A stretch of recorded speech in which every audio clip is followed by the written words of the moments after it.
Here. All right, we'll get started. Welcome, everyone. Thank you all for coming to our OWASP Toronto chapter event. My name is Yufei Chan. I'm one of the co-leaders for the OWASP Toronto chapter. I have a few members of my team here. Adam, Ignatius, Philier's here as well, and Gina is in the crowd as well.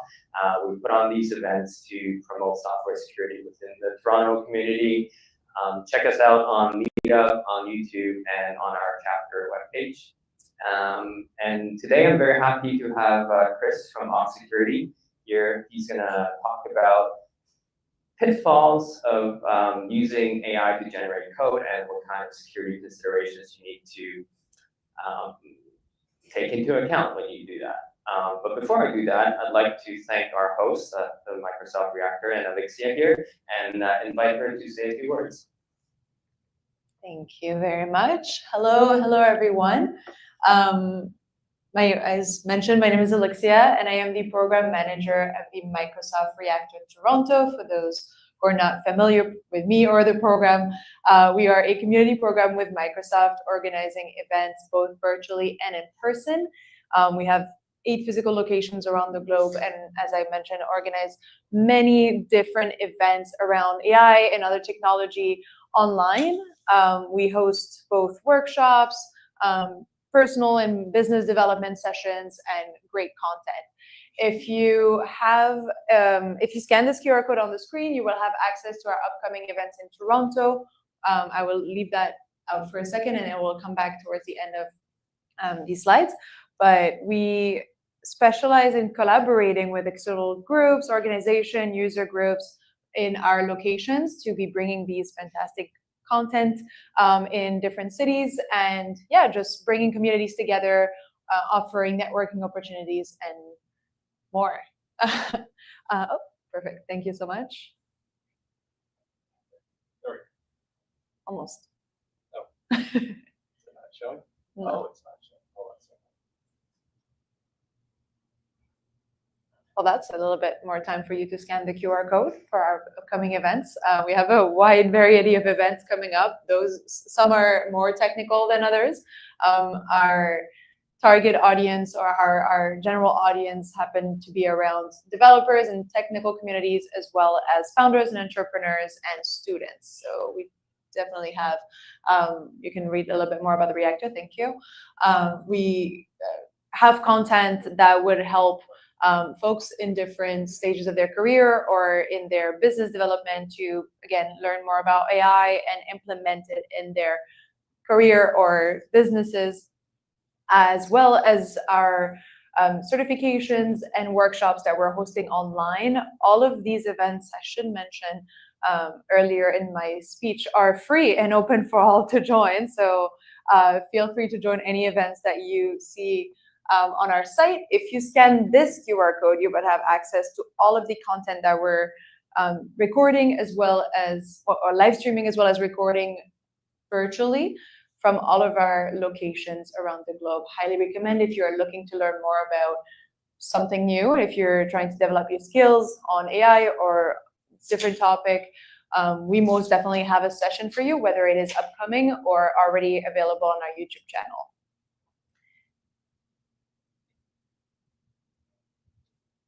Thank you. As I mentioned, we have 8 physical locations around the globe. We're a global program, so we're present in Toronto, New York, San Francisco, and Seattle in North America, as well as different places around the globe. So if you're ever traveling and want to check out what a Reactor is doing, what kind of events we're having, feel free to do so. As I mentioned, open for all and free events all year long. So it's a great place to, network, develop certain new skills, and meet new people. And before we move along with our events, if we can take a minute to review our code of conduct. Microsoft Reactor seeks to provide a respectful environment for our audience, our presenters, our organizers. Be kind to one another, and we'll have a fantastic event. And join our community. This is the first QR code. So again, we'll take you to all our upcoming events in Toronto. We post in-person events about a month out. So you're going to have access to our events coming up in May, and soon to be in June. And join us on social. We're on LinkedIn, X, Facebook. You can find some of our events virtually, particularly on Meetup, and all of our recorded sessions on our YouTube channel, as I mentioned. And if you're ever interested in collaborating or have any questions about the programs that we're running, you can reach out to me at reactivetoronto@microsoft.com. And before I pass it on to our speaker for today, if you're interested in participating in the Microsoft AI community, whether on Discord or GitHub, feel free to scan one of the 2 QR codes that are showing up on the screen. It is a great community to, again, network and learn more as things evolve with AI. So highly recommend for those who are interested in participating in these conversations online. And that is it for me. So thank you all so much. I will hand it off to Chris over here and have a great event. Sounds good, thank you. All right, let me get us up on the screen. All right, perfect. All right. Just one more mic. Because we like to be mic'd up. All right, my name is Chris Lindsay. Let me give a little bit of background of myself. I am with Security. I'm a field CTO. I have 35 years of software development.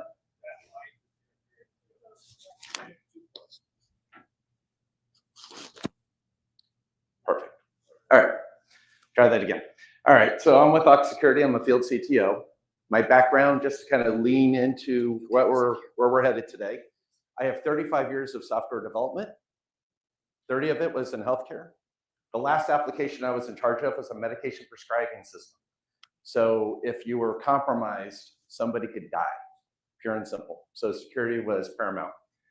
I also built an application security program from the ground up for a very large enterprise. To give you an idea of the throughput, for some companies it's small, but for most large, 2.9 billion lines of source code a month that we were scanning.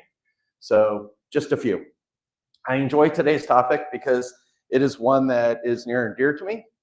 And so what I want to do is I want to talk about the agenda real quick and we'll run through. We're going to have an introduction. We're going to talk about common prompts because really as we're looking at today's project that we're going to build, knowing prompting what are good practices, knowing what we should be doing versus what we shouldn't be doing will be helpful. I think we're having trouble with mics. Hopefully, nope. We'll see. We'll figure this out. We're going to talk about writing software using AI. Then we're going to actually look at do a little bit of an STR with it. We're going to go a little bit deeper with security, do final thoughts, Q&A. So with that, let's get started. All right, Rush fans. Anybody recognize this? If you choose to not decide, you have still made a choice. And for when you're looking at security, and if you put your head in the sand, like with AI, you've made a choice, and it's not a good one. So let's talk about why this matters. So 76% of developers will be using or already using AI this year. The reality is I think this number is actually probably in the mid-90s because everyone I've talked with has said yes. So I love doing interactions. How many of you guys, show of hands, have used AI in your job, at home, something related to your code? Don't be afraid if your coworkers are here. Let's see those hands. All right. So with that being said, let me ask this question too, because I usually ask it a little bit sooner, but how many of you guys are developers? Show of hands. Okay. How many of you guys are on the security side of the house? Show of hands. All right. Leaders in your area? Okay, we've got a few. And then also, how many of you are students? Good. And last one, DevSecOps or DevOps. I always have you guys here. So I do a lot of traveling, so I always want to make sure I'm asking because it's important. All right, so 97% of developers have used AI coding tools by this point. 40% of employers are actively encouraging or promoting AI tool adoption, but the reality is you're going to find that a lot more than the 40% have no idea what they're doing. And several times I've run into different companies and talked to them, and I said, what are you guys doing for AI? We don't have AI. We're blocking AI. I said, well, how many of you guys think that your developers aren't taking the code home, dropping it on a USB thumb drive, moving it over, running AI, moving it back. And I asked this question before in a very large audience, and I got hands. It's up to you if you want to, but how many of you guys have actually done that where your company blocks it, but you've still done it? One. I know there's more. I know there's more among you guys. All right, next one. Google is looking at doing 25% of their code using AI. After today, we'll circle back and ask the question about that 25%. I want to hear what you think. And then Gartner, by 2027, 50% of code engineering will use AI, up from 5% of last year. 5% because really it wasn't mainstream until last year. So it's kind of becoming important. But the reality is again, I think that number is much higher than the 50%, and I think it's going to happen a lot sooner. All right, so let's talk about prompting, because prompting is really important. So let's talk about tips first, and then what I'm going to do is I'm going to show you common prompts, I'm going to show you better prompting, and then we'll get into the code. So be specific as possible, supply examples. How many of you guys knew that you could actually take a file, a JavaScript file, a Java file, a C# file, API, whatever, upload it and say, create new code similar to this? Okay. How many of you guys didn't know about that? Oh, good. All right. So you can. So you can supply with examples, methods, formats, because it will, if you present the format and structure that you're looking for, that's what you get. You can provide data, tables, provide what to do versus what not to do, because when you're working with AI, that's absolutely important. Chain of thought. A lot of people don't realize that you can do chain of thought. They always try to cram everything into one prompt, and then they're like, why didn't I get what I wanted? So that always plays into it. So it's okay to split it, because it has a memory up to a certain point, and then you can split your complex tasks down.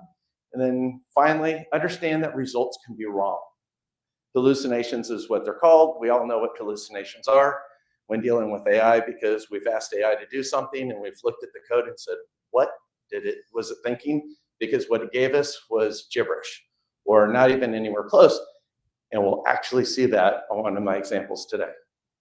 All right, so with that being said, let's go on. So let's talk about basic prompting. So what I did here is I asked ChatGPT, Claude, Copilot, and others, what are common prompts people are using to do certain tasks?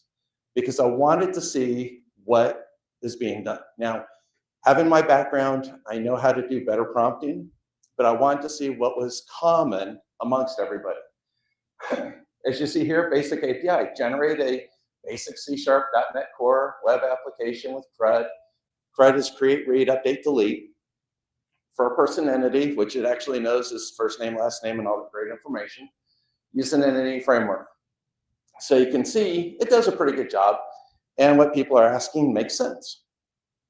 But when we start looking, we'll look at a couple of other examples first. Database integration, these are what people are using for database integrations. Have to get smarter here, Matt. You see the generate SQL Server store procedures for CRUD and on and on and on. So we can see what people are doing for security and authentication. We can see it, right? So let's talk about better prompting strategies, because really the thing is when we compare the two, look at it now. Generate a React front end. We're now giving it more information. We're telling it beyond just C#, give us a React. Give us an Angular application. Create a Vue.js application for us. So we're given a little bit more information. The slide decks, I have a copy that you guys can get from here. Take these, put them in ChatGPT, Claude, whatever, and try them out. You'll see the difference. They are still not as good as I would use, but these are better. State management, authentication, error handling, user feedback, tables, pagination, all this good stuff. These are what people are using. All right, so how you prompt is the difference between success and failure. All right, so what I want to start off with is what we're about to do. I looked at ChatGPT, I looked at Claude 3.7, I looked at Copilot and others, and including local LLMs. DeepSeek, all that stuff. I have the ability to run it at home. I had a lot of fun and did a lot of stuff. So when we're done, ask questions because I love it. So let's talk about ChatGPT. I'm going to tell you ChatGPT was a drunk coder because I asked for CRUD. I want an API backend with CRUD for a person table. And what it gave me was a get.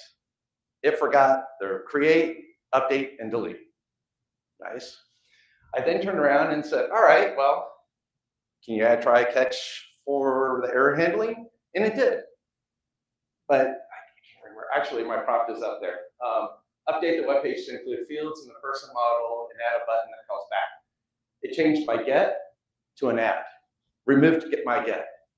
So the reality is when you're actually using this at work with ChatGPT, you're asking it to do certain things. It could be dropping things completely that you didn't even realize. So if you're just taking its code and just running with it, this happened to me, and it happens frequently. And here's a little bit more of a diff side by side for the developers out there. So it changed it from a get to an add, made a couple of changes, and bam. All right, so let's talk about Claude 3.7. It's more like a senior developer who doesn't understand security, and we're about to see this. So these are the prompts that I used for Claude 3.7 that we're going to get into. Generate a basic C#.NET Core web app API project with CRUD operations for person entity using the entity framework, core, and SQL Server. Same format that most people are using because I didn't want to cheat. I wanted to show you what is actually happening. We're going to see that we're missing role-based access, security tokens, data validation, a whole slew of things. But we'll also see that it actually did some really cool stuff, and we'll talk about that. We'll also talk about what security issues did it find. You'll actually say, I found these. Great. Fix it. It'll fix it. We'll ask it again. Did you find anything else? Is there anything else? Well, yeah, I found more. Why didn't it find it the first time? Who cares? We're going to see it again and again and again. So we're going to stop after 2 because honestly, you keep going and it'll just keep doing it. Then we're going to say, give us the code. Let's move on. Then we're going to do the front end, but we're starting with the back. So with this, I asked it, generate. We generated. Now, what you see here is the project file for .NET Core. It gave us version 7. Okay, version 7, not the latest. Not sure why it didn't give us the latest, but we got 7. These packages, these dependencies it gave, don't even work with 7, just so you know. So when you take them, you get them, they don't work. And so that was kind of the weird thing about it, but this is the web API structure. Next, we're going to look at the model. Remember, Claude is like a senior developer. It actually thought, hey, let's go ahead and put string lengths in. That's not bad. And it actually did a good job with the getters and setters, keeping it all nice on the line. Very clean code, not bad. And then for the DTO, again, it did a pretty good job. It did what normal people would do. If I were to ask a developer, go do this for me, most likely this is what I would get out of it. All right, so let's take a look here. We're going to look at the person controller, and we said generate. And so here's what we get. Now, the nice thing about this is as we look at the code, that, the get did a pretty good job. The get people, the way it returns is great. We're looking at the get person object. We're looking at the create, the update, delete, try, catch. It thought of a lot of these different aspects of programming, and that's why I said it's like a senior developer, because a lot of what you would do normally when creating an app is this kind of stuff. So it's actually in line with what you would expect in your return, your context, and everything. So it did a pretty good job, all in all. So app settings, database stuff. Developers do this all the time. It went in and it created the connection string for me. Fun story, I ran a security program, as I mentioned. One of the things that I did once was, this never happens. I mean, honestly, with this group, I'm sure it never happens. Checking in web configs, app configs into your GitHub, your Bitbucket database. Nobody in this room does that. This team did. And I'm joking because everybody does. They always accidentally check in and commit code that they shouldn't. So anyway, what I did was, running the security program, I found a web config. I found I had access to the database. I had a little fun. Asked one of the developers to come over, actually the leader, and I said, hey, take a look at what I have. And he's looking at it, he goes, why are you in our database? And how'd you get in our database? I said, yeah, that was easy because you committed your code. You checked all this stuff in. But what I was really kind of trying to get to is don't do that. And it did an okay job. It gave us a connection string. But ultimately, at the end of the day, is this the wise way to do it? This is how we would have done things 10 years ago, 5 years ago.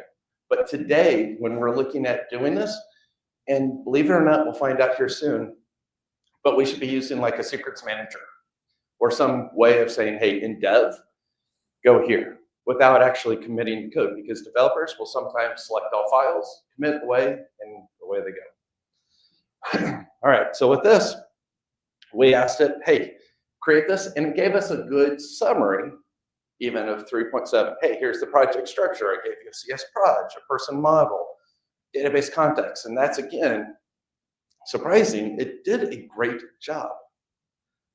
So, all right, so we said, hey, what's missing? What security issues do you see missing with this?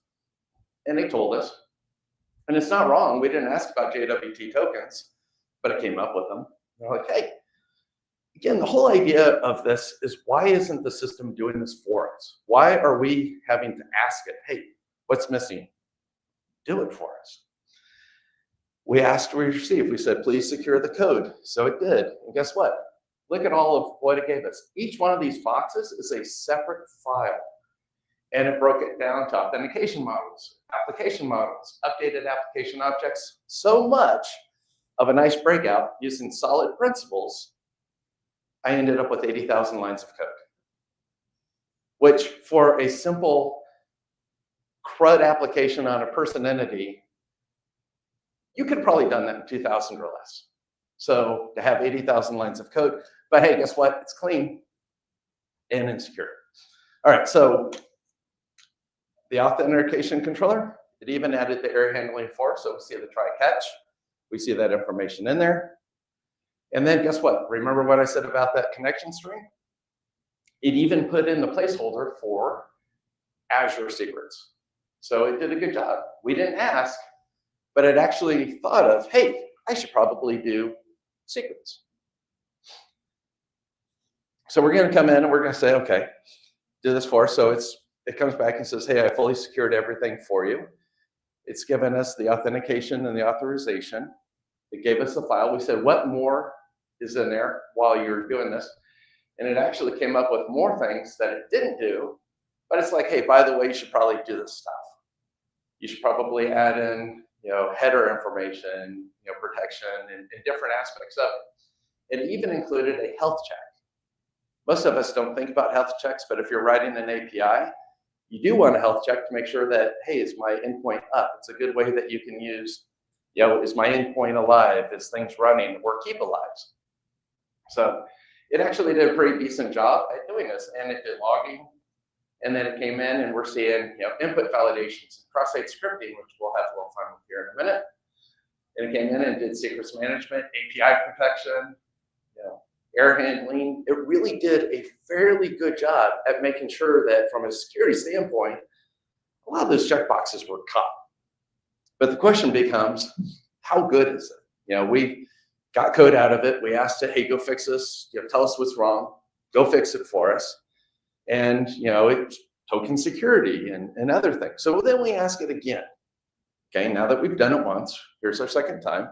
What additional things have we found? And it came back and it said, well, it's quite robust. We did a lot. We fixed a lot.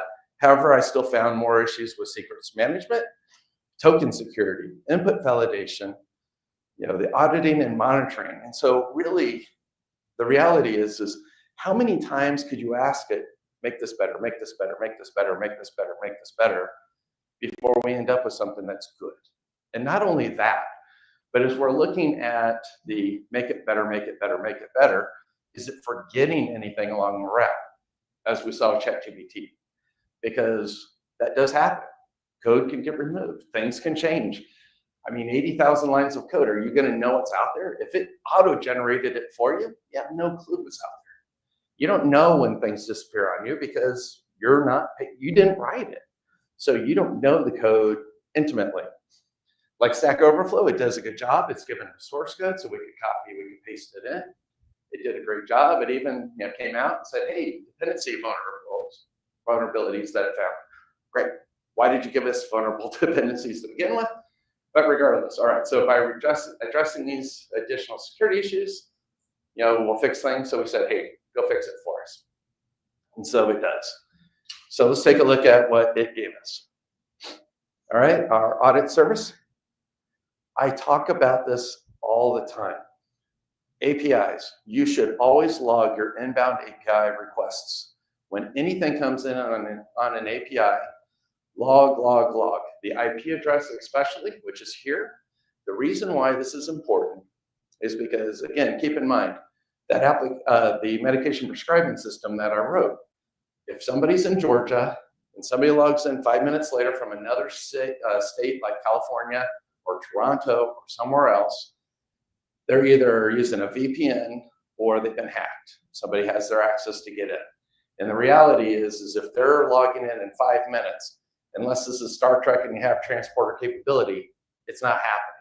And so by having the IP address, putting it in the logs, putting in the requests, putting all the data in there, and encrypting the sensitive data, I gotta say that because you don't want to just show everything. Now you have not only the information to work off of, but you also can tell what endpoints are actually being utilized. By having that information, then you can go through and say, hey, we have dead code. We know these endpoints aren't being called. We could probably remove them or at least comment them out so that we're not going to break anything. But having an IP address was very smart, and I loved the fact. Okay, true or false, show of hands. API endpoint, backend, do we encode for cross-site scripting back here? Is this a good way to do it? This HTML encoder encode? Is there a better way to encode on the back? Anybody think of a better way to do it? Would we? Let me rephrase my question. Should we encode on the back end? Show of hands if we should. Good answer. Because when you encode it on the back end, you save it in the database, encode it. Now what happens is anything up and downstream from you is going to have the encoded data, and you've now broken their system. Because they're not going to go, oh, hey, guess what? If you're taking our data, you need to, decode it so you have it. The reality is anything on the back end, you save it as is, even if it's command injections, cross-site scripting, I don't care. It stores as it really should be. And on the front end, you actually encode it. That way you don't break it. We're actually going to see it do that. All right, request validation, middleware. All right, for SQL injection, this is what it came up with. Remember, security folks, what do we tell our development teams when we have a SQL injection? Sanitize it, right? Other answers? What? Command parameters. You get the star. The reality is you always want them to use command parameterization. And the reason for that is because I can save anything through command parameterization because it all becomes text. When I do this, regex, or try to go through and validate by looking at the string and ask the question, is this valid? That is the worst way to do it. And the reason for that is because you can always find a way to break it and get around it. Command parameterization is the best way because it removes the question of, is it harmful? Doesn't matter because it all becomes text with command parameterization. So that's the right answer. This is the wrong answer. And it gave it to us and said, hey, we validated it, we cleaned it. Think of your junior developers on your team. Think of the guys who don't know what they're doing. They write this, use this, put it straight to production. What happens? Now you're going to have to put mitigation in front or a hotfix, and you have to do your web application firewall block in SQL and start looking for that kind of stuff. So it adds a lot more. So really what happens here is if you don't know what to look for, because you're just generating code and running, these are things that are not great. All right, so let's go with this. So we said, all right, so it came back and said, I've implemented all your security things. I did the enhanced token. I did the robust JWT. I did all this great stuff that you asked me to do. Hey, I did HTML encoding. I improved the validation, which I won't say we improved it. Okay, we improved it, but that's still the wrong approach. The encoding's the wrong approach, but hey, guess what? The system thinks that it did. And again, keep in mind, if we just keep iterating and iterating and iterating, we're still going to be in the same boat that we are today. We're not going to be secure, and we're going to be creating issues without even realizing. So hey, guess what? Keep in mind, strong password, minimum of 12 characters. That's not bad. That's a great thing. Remember that, because we're going to see something here in a few minutes on the front end. So it did a pretty good job. It did a lot of stuff for us. So where do we go from here? All right, so let's stop the back end. We're good with the back end, because if we keep going, we could do this all day. So let's move to the front end. All right, here are the actual prompts that I used. Again, you can take the slide deck, you can run this yourself at home, and you're going to get similar results. Not exact, because generative AI creates differently almost every time. But generate a front end based on what we just created. That ties into the back end, tie it all together, make it the same thing, same language, have the hooks, connect everything. And then again, we'll ask it, what security issues did we find? And it's going to say, hey, we found these things. We're going to see that we have token storage and public property, missing CRF, weak credential handling, and beyond. Then we're going to say, oh, please secure it. Instead of doing a lot of looping, we're just getting in there. And we'll look at the results and talk about the results. All right, so similar to before, we get a front end that's on .NET Core 7. And again, with dependencies that are vulnerable, and some of these dependencies do work, but some don't. And we'll look at some things here in a minute. All right, remember when I said, remember the back end, passwords are 8 characters? It gave us 8. So it's not consistent. So again, as developers, think about what's being created. Think about the fact that it created the 12 for us using the same code that it knows. It created 8. It's inconsistent. You're going to run into this. For your developers, just need to be cognizant of this. And so many people are racing out to go do stuff and not realizing that this is the quality that they're getting. So we have our MVC models.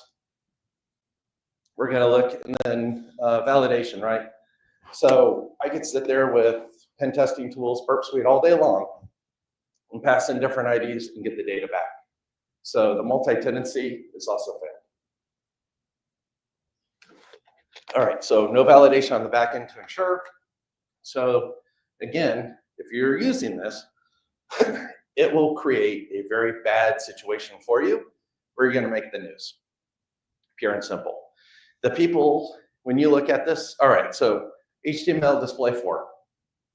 It does an okay job in encoding, but is that still a cross-site? Did it do the job for us? How many thinks, well, I'm kind of led into it. I was going to say, how many of you guys think that that's enough? No. You can still bypass it. You can still do a lot of things. It's been compromised. The information's out there. So again, if you're doing some of these things, you think you're doing it, we're covered. The system came back and said, we're covered. We've got everything. We're doing the cross-site scripting. We're doing all the stuff for you. You should trust us. No, be careful. Be cautious. All right, so generate the front end. We did that. Just like before, it's going to give us a lot of files. And again, this is part of that 80,000. So as it's generating for us, it's going to give us a project structure and setup. It's going to give us app settings, MVC models, API services, authentication middleware. It's doing some pretty good stuff. It's creating the stuff as we were hoping it should. The API services are good. It's thinking about a lot of things that we would normally not think about out of the gate. Again, senior developer, almost architect level, but not quite. But then, as we're looking at it, we have a home view, a privacy view, a layout view, a login, an update, a modification, view. Now, you end up with 80,000 lines of code, and you're looking at this going, why? solid principles, separation of duties, right? To the extreme. But it works. And so we said, okay, where do we stand? And it gave us the front end. The back, it says, say we're secure. Here's cross-site scripting. Here's the front. We're looking at cookies. We gave you an MVC pattern with clear concerns. A lot of views. Even gave us setup instructions. That's pretty nice. It gave us a lot of stuff to work with or from. All right, so what issues did we find with this? So let's go through this, and I want to make sure I'm not overlooking something. All right, so here, sorry, I've got a dry throat. Okay, what security issues did we find? Find some stuff for us. It came back, and just like before, we're missing security, CSPs, SRIs, token refresh mechanisms, password complexities, account lockouts. Again, it's thinking through pretty well. It's given us a lot of great information. It's given us a lot of great detail. And just like before, Stack Overflow style for those older developers, we're getting code. We can copy and paste it in as we choose, or it will just go ahead and do it for us. It's even doing style sheets. Problem is the style sheet that it's showing us and doing is tied to a remote repository, content delivery network location, not our own. And that's bad because we never want to have files in production that point to an external source that we do not have access to. So we always want to be able to handle it.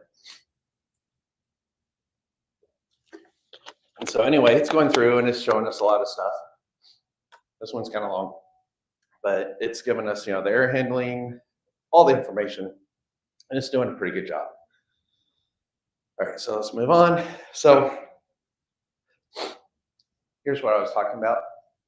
CDNs, style sheet, we're pointing to there. Who thinks that this integrity is valid, the correct one? It made up a random number. That integrity ID doesn't go with that actual file. It thought, hey, we should put the integrity information in there so that nobody can screw the file up. I mean, we've got all the information, the validations and everything are in place. But as we see here, we're pointing to an external source with an integrity, which could be considered somewhat safe, but the integrity ID that it gave us was incorrect. All right, without doing so much work on it, you can take all the files.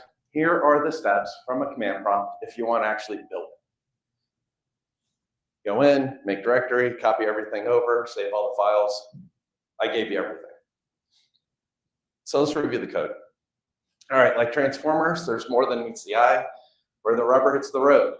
So you can't expect any GPT system, any of them, to write your application for you securely, because they all created code that looked good, but wasn't. It generated insecure code. Even through multiple attempts, it still kept giving us more. ChatGPT acted like a drunk coder.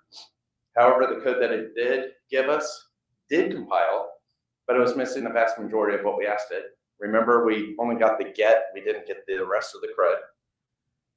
Cloud is like a senior developer that's been trained on security, or that has not been trained on security, but it does try its best, but it always falls short. Copilot, I'll give you code that looks right, but good luck doing anything with it, because no matter how hard I tried, I could never get code to actually compile. And on that note, Claude did the same thing. When I took it, it gave me 78 errors. I spent a couple hours to knock it down to move about 22 out. The reason why a couple hours is because I was looking after the dependencies, and the integrity thing threw me because I assumed that it was right.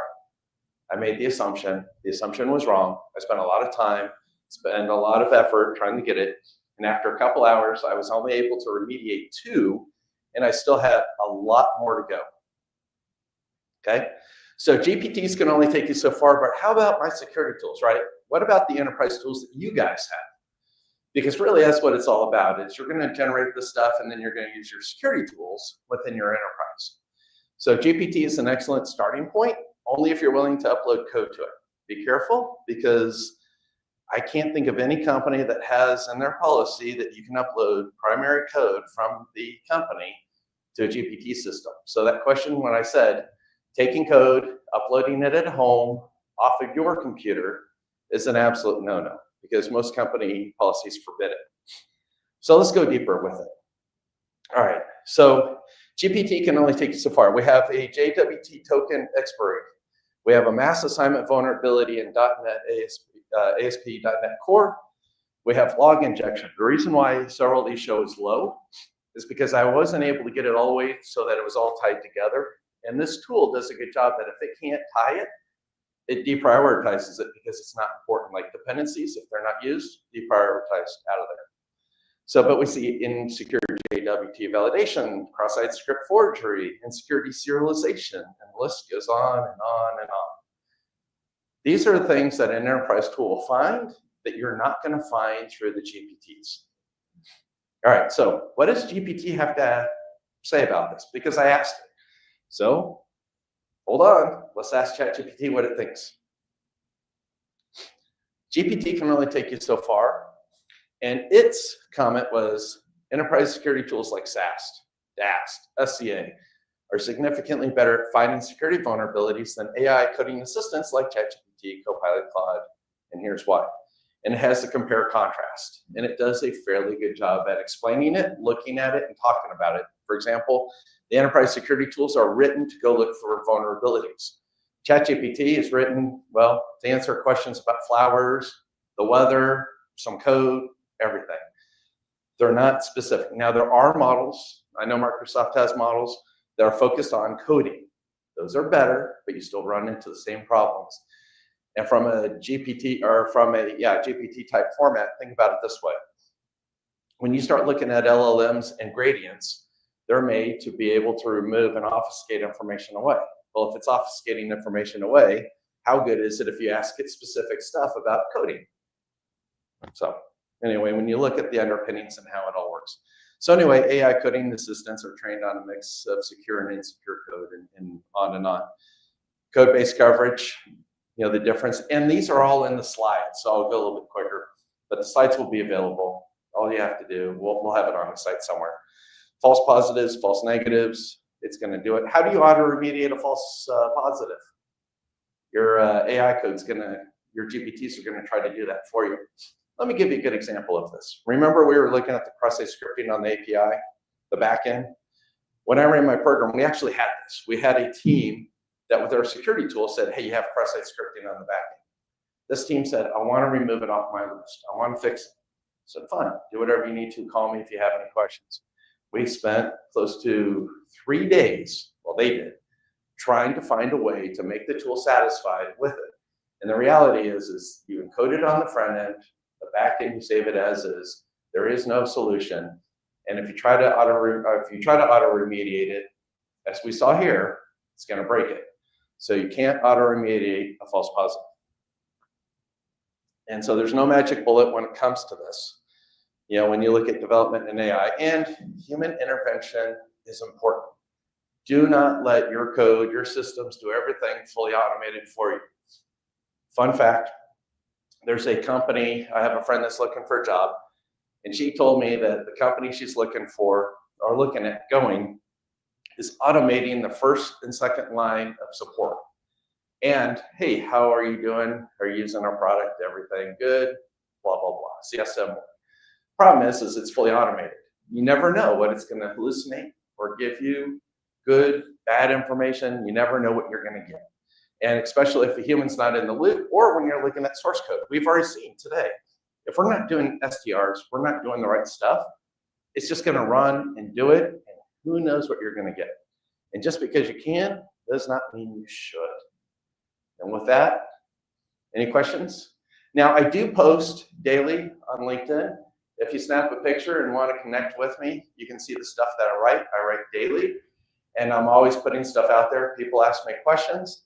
I have people reaching out, students, saying, hey, you have any advice? Or even leaders, people in general. So if you want to reach out and ask questions, or even here, we can talk about LLMs and all this stuff. It's your call, because I am a plethora of knowledge. Any questions? Yes. found a chance to evaluate Cursor, Windsurf, or other? I am so glad you asked. So the question was, have I evaluated tools like Cursor, Windsurf, Base44, and the multitude that are out there? I'm actually creating the follow-up talk on this using those tools. And I created a website called realpersonalnc.com. That website, if you go to it, you can see my talking locations where I'm going. It does a pretty good job. However, you still have the same problems. It does a little bit better. You do get code that compiles. It does remove that capability, those problems with it, but it still does run into hey, the dependency is not right. It will still randomly pick dependency versions that are incompatible and other things. It's better than just straight prompting, but you're still going to run into a lot of things. And from a security standpoint, they're identical because they're actually pointing to the same models that you would if you were just to do it yourself.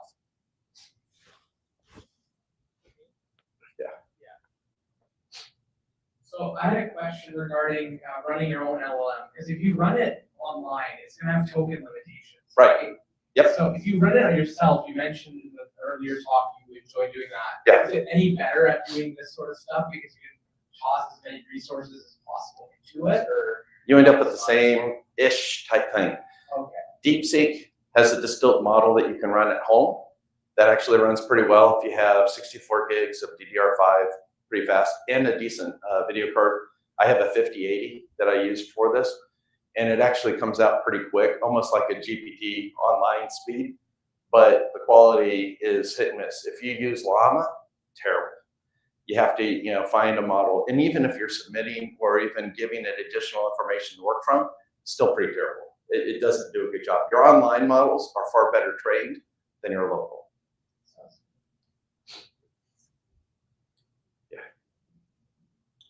So from a security side, do you gain enterprise level security tools, doing AI powered security tools would replace the need for manual pen testing?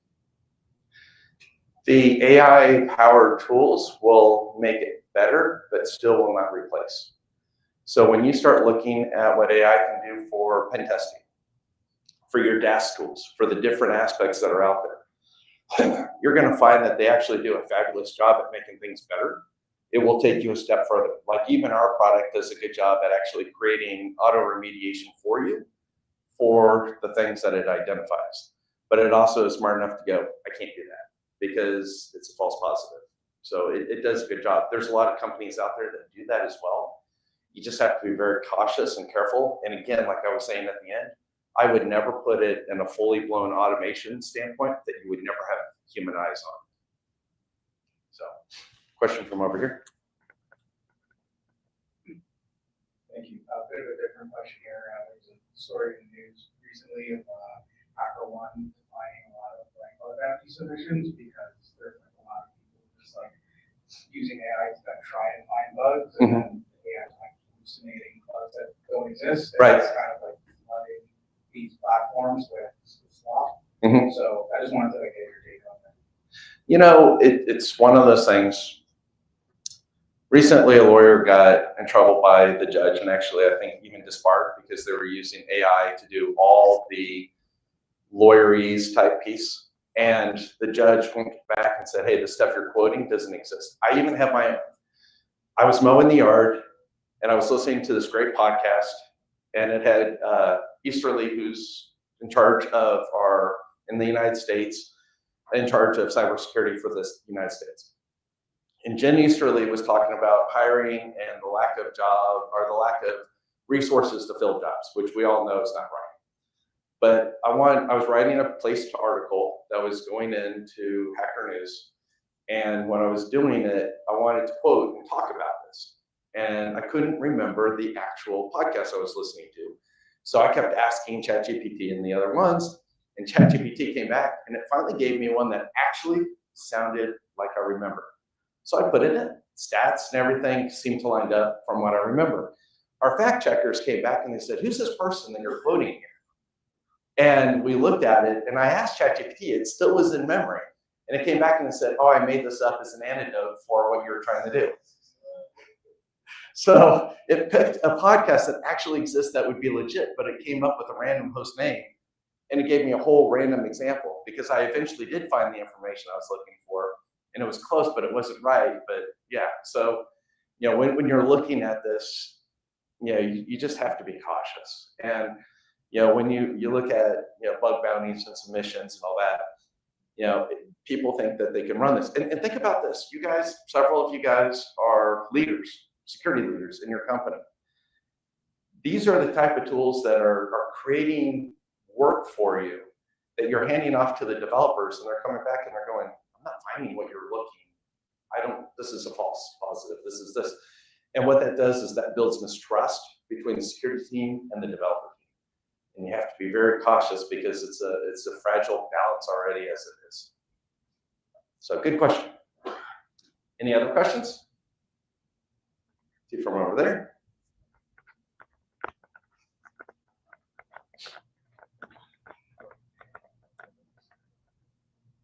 Good evening.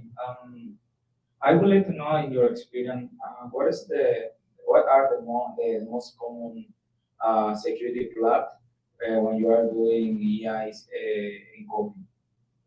So you're going to find everything. There's not a specific common one. Anything you can think of, it's going to come up with. I mean, we saw several things here. I mean, it came up with things that I would normally not even think about as a software architect. And it did a good job. And that's why I was kind of pointing out some of that stuff, like the integrity. I never would have thought that it would just have auto-generated that. How many of you guys actually do the integrity thing? How many of you guys even knew that that was something you could even do? Show of hands if you knew that you could do it. Some hands, but not many. And that's one way that you can lock down a version and do it. But again, you never would want to point externally. You'd always want to work internally. And so you get random stuff. And again, that's why I spent hours chasing down things. Why isn't this dependency working? Because I assumed that it would have given me the right information. Question right behind me. Thanks for the talk. So I have a question in regards to the AI models. You tried Claude 3.7. I've tried vibe coding with Copilot, and I've also had a similar type of results. A lot of hallucinations and a lot of errors in the code that you have to debug later. Are there models out there that are as good as Claude 3.7, or that's the best one that you could advise? So my answer is going to be this. I had a great talk at LastCon, the promise of AI, where AI was headed. This was back in late October, early November. I might as well throw the whole talk out because a lot of the things I talked about were coming are now here. And things that I said might happen, happened. And so the reality is things are moving so fast. Right now, there's stuff coming out every day. You just have to look around and see what's out there. I know that Claude even shows a thing showing, starting like 2 days ago or 3 days ago, to have a code-specific module now, and not just the generic. But the reality is, these tools are always coming out. So as soon as I say it, within seconds, it's probably already outdated. So sorry, I don't have much of an answer for you on that. All right, thank you. Thank you.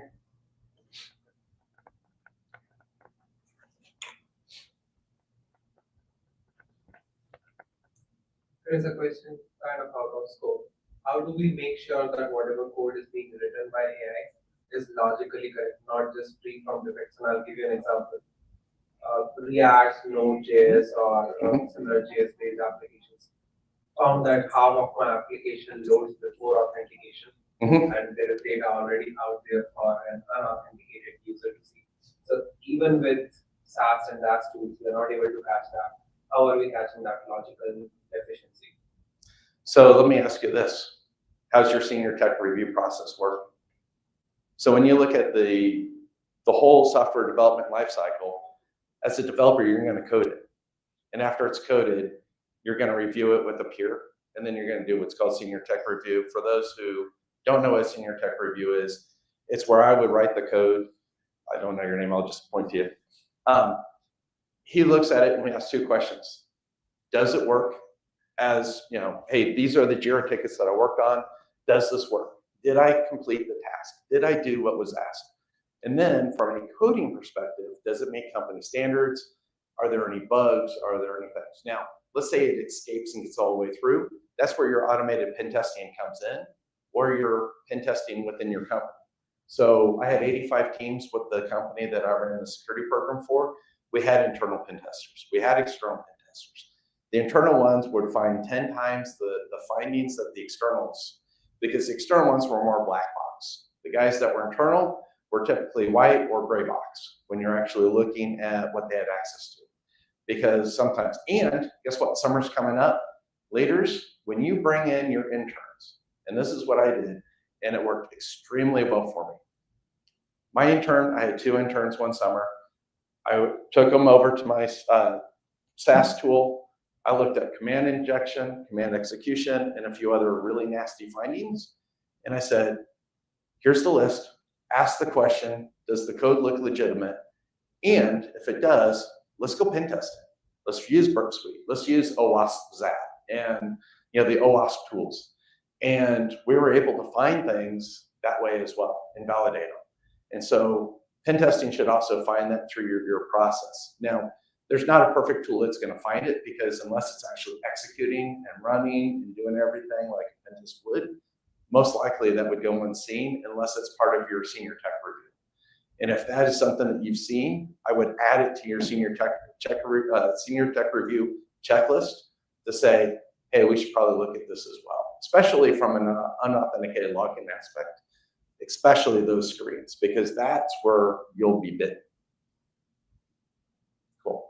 And then we have, hold on a second, over here.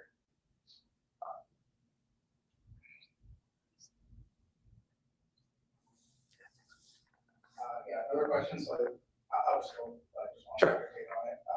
Do you see that like power requirements and energy requirements when the data centers running these AI models? Do you see that like a real limiting factor that is? So how many of you guys Bitcoin mined back in the day? Yes, they use a lot more energy. And the reality is, when you look at the cost, and this is something that's interesting. MIT had a great study, and this ties in. MIT had a study where they asked these 3 different development teams. It was a development class.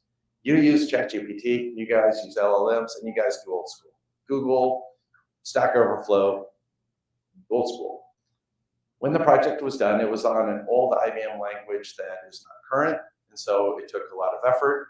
As you would expect, the GPT was first, the LLM people were second, and by distance, the third were very late, but they got it done. Then the teacher brought everybody in and put them in a room and asked them each individual questions, not together, and said, what do you remember about this? How would I do this task? How would I do this? How would I do that? And the reality is the people who use ChatGPT and LLMs could not answer the questions because they just copied and pasted the answers straight into their program, got it working, and did it. The people who did the hard work and learned were the ones who remembered. And remember, when you're using this kind of stuff, where are we going to be 2 generations from now? Because your software architects that you have on your teams today, in 2 generations, may be retired. And if everything's going to be AI generated, you never know. Now, what happens if the AI data center goes offline? What if something happens? I mean, if you go into a World War type situation, you know those are going to be the first to be targeted. And so that's just kind of, but yes, sorry, yes, a lot of power. All right.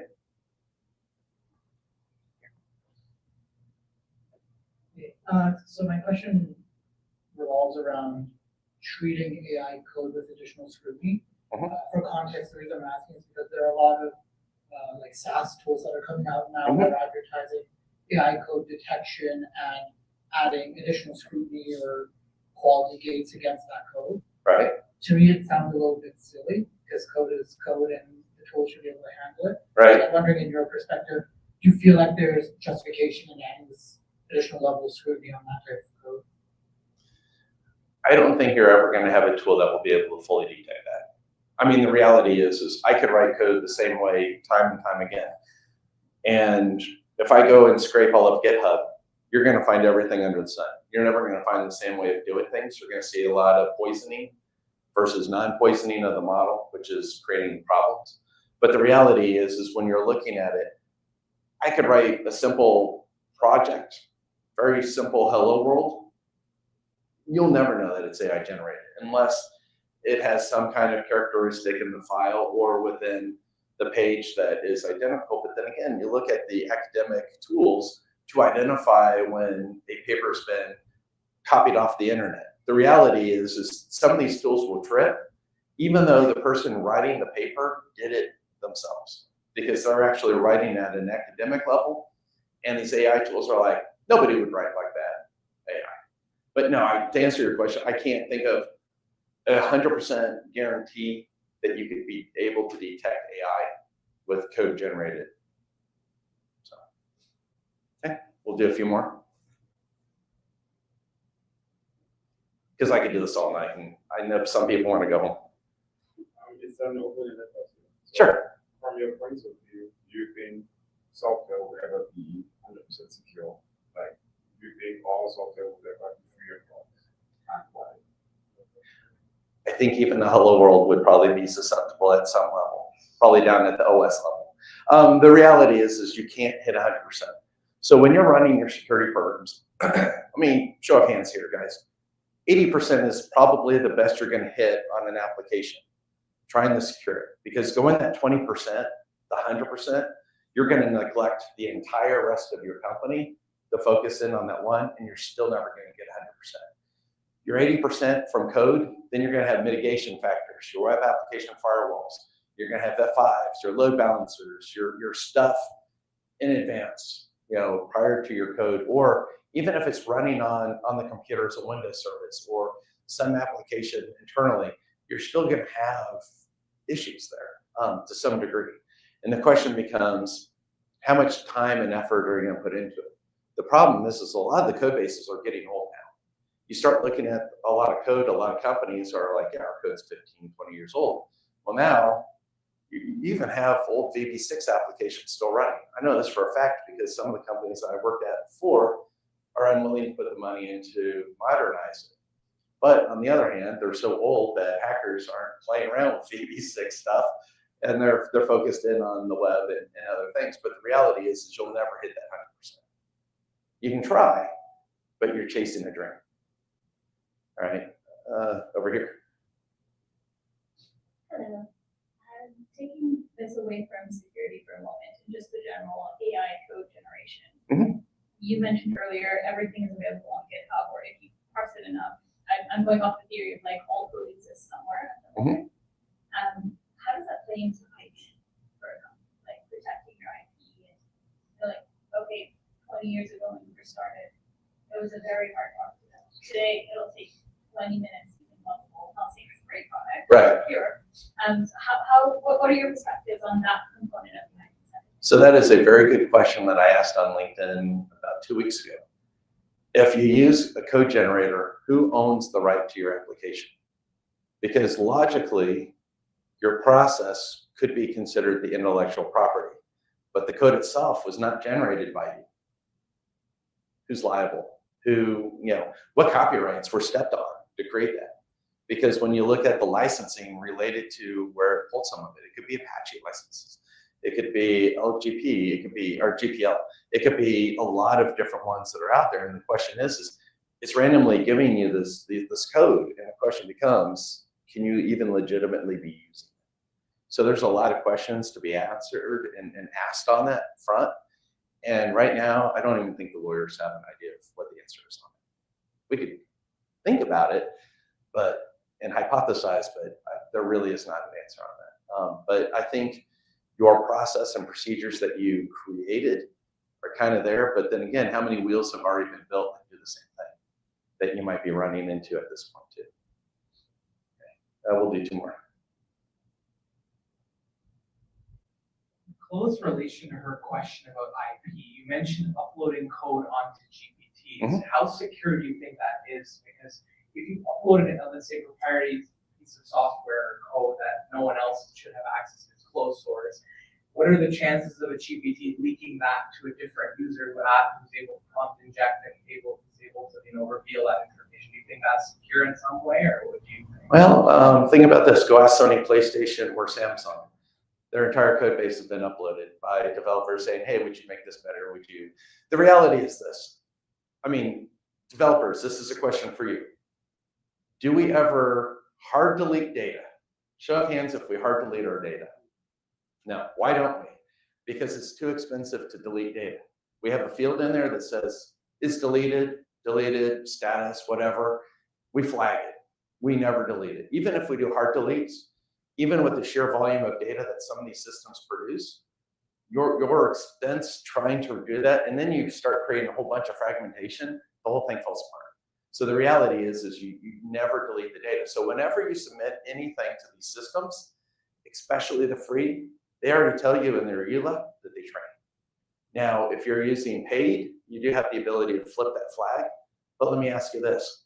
Somebody doing a query against a database that doesn't know that they need to put that field in with that specific value to ignore them may inadvertently pull the data.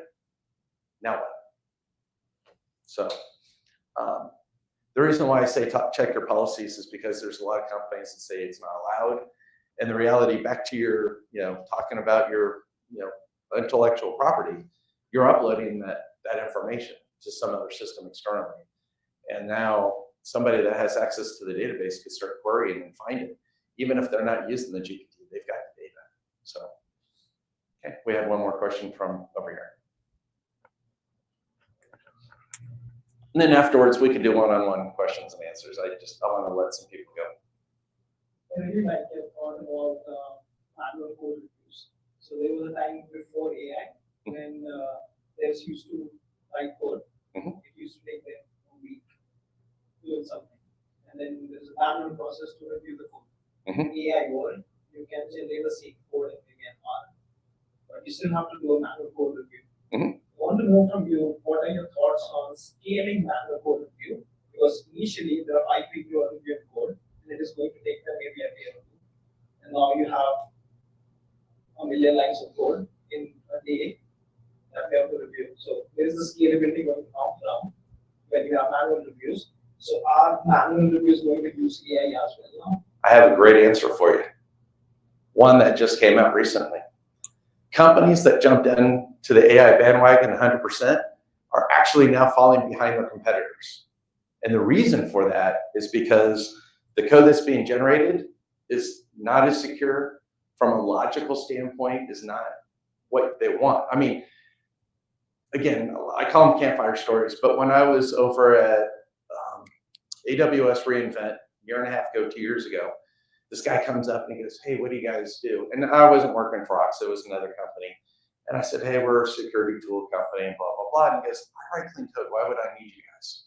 I said, well, come over to my laptop. I still had Burp Suite on there, and I opened it up and I proceeded to steal data from one account to the other. I created 2 accounts, account 1, account 2. And I only stole my own data because I didn't want to get in trouble.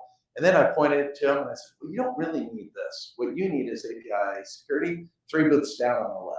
But the reality is when you look at the business logic and the logic that goes behind your application, how much longer is it going to take for you to try to describe and get it out there? When you're writing code, you're not writing big swaths of code at once. You're writing lots of little chunks to get you to where you're looking for.